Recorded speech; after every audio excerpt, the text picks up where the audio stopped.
നമസ്കാരം, മലയാളി വാർത്തയിലേക്ക് സ്വാഗതം. ജയിലിനുള്ളിലും രാഹുൽ മാങ്കൂട്ടത്തിൽ സമയം പാഴാക്കുന്നില്ല.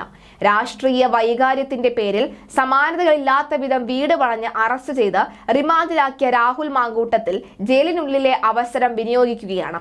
സെല്ലിനുള്ളിൽ പുസ്തകം വായിക്കലാണ് യൂത്ത് കോൺഗ്രസ് സംസ്ഥാന അധ്യക്ഷൻ ഇപ്പോൾ ചെയ്യുന്നത്. ജില്ലാ ജയിലിലെ പുസ്തകങ്ങൾ ഒന്നൊന്നായി വായിക്കുകയാണ് യുവനേതാവ്. ജയിലിലെ ക്രമീകരണങ്ങളിൽ പരാതികളില്ല. എല്ലാവരോടും സൗമ്യമായ പെരുമാറ്റം.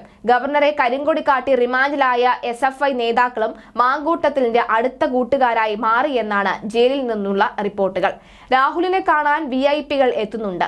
സന്ദർശകരെ കാണുന്ന സമയത്തൊഴികെ എല്ലാം വായനയാണ്. പത്രവും കൃത്യമായി യൂത്ത് കോൺഗ്രസ് അധ്യക്ഷന് കിട്ടുന്നുണ്ട്. ആഹാരത്തിലും നിർബന്ധമില്ല. ജയിലിൽ മെനുവിൽ പൂർണ്ണ തൃപ്തൻ.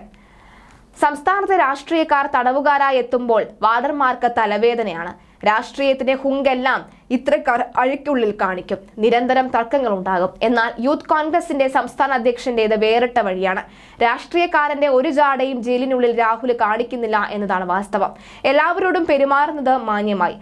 ആർക്കെതിരെയും പരാതിയോ പരിഭവമോ ഇല്ല. ജനകീയ ഇടപെടലുകളിലൂടെയാണ് മാങ്കൂട്ടത്തിൽ കേരള രാഷ്ട്രീയത്തിൽ നിറഞ്ഞത്. ഇതേ ജനകീയത ജയിലിലും മാങ്കൂട്ടത്തിൽ നേടുകയാണ്. തിരുവനന്തപുരം ജില്ലാ ജയിലിലെ 2ാം നിലയിലെ ബ്ലോക്കിലാണ് രാഹുലിനെ താമസിപ്പിച്ചിട്ടുള്ളത്. പ്രത്യേക പരിഗണനയൊന്നും നൽകുന്നുമില്ല. കൊടും കുറ്റവാളികളാണെന്നും ആ സെല്ലിൽ മാങ്കൂട്ടത്തിലൊപ്പമുള്ളത്. എല്ലാവരോടും സൗമ്യമായാണ് രാഹുലിന്റെ ഇടപെടൽ. SFI-കാരെ പാർപ്പിച്ചത് ഈ സെല്ലിൽ അല്ല. വ്യക്തി വൈരാഗ്യമൊന്നുമില്ലാത്തതിനാൽ രാഷ്ട്രീയത്തിൽ വിരുദ്ധ ധ്രുവങ്ങളിലുള്ളവർക്ക് ജനങ്ങളിലേക്ക് വേഗത്തിൽ എത്താനും കഴിയും. രാഹുലുമായി സൗഹൃദത്തിലുള്ള സമീപനമാണ് SFI-കാരും എടുത്തത്. കഴിഞ്ഞ ദിവസം ഇവർ ജാമ്യം കിട്ടി പുറത്തുപോയി. അതുവരെയും SFI-കാരുമായി അടുത്ത ബന്ധത്തിലായിരുന്നു രാഹുൽ. സെല്ലിൽ പ്രശ്നക്കാർ ഇല്ലാത്തത് രാഹുലിന് പരന്ന വായനയ്ക്ക് അവസരമൊരുക്കുന്നു. ഇടയ്ക്ക് ലൈബ്രറിയിലേക്കും ഒക്കെ തന്നെ യൂത്ത് കോൺഗ്രസ് എത്താറുണ്ട്. ജാമ്യ ഹർജി അടുത്ത വാദം ദിവസം തന്നെ ജാമ്യം കിട്ടുമെന്നാണ് ഏവരുടെയും പ്രതീക്ഷ. ജയിലിൽ കിടന്നാണ് രാഹുൽ മാങ്കൂട്ടത്തിൽ ഹാജരാക്കിയത്. വ്യാജ മെഡിക്കൽ സർട്ടിഫിക്കറ്റ് ആണെന്ന പ്രസ്താവന നടത്തിയ MV ഗോവിന്ദനെതിരെ വക്കീൽ നോട്ടീസും അയച്ചിരുന്നു.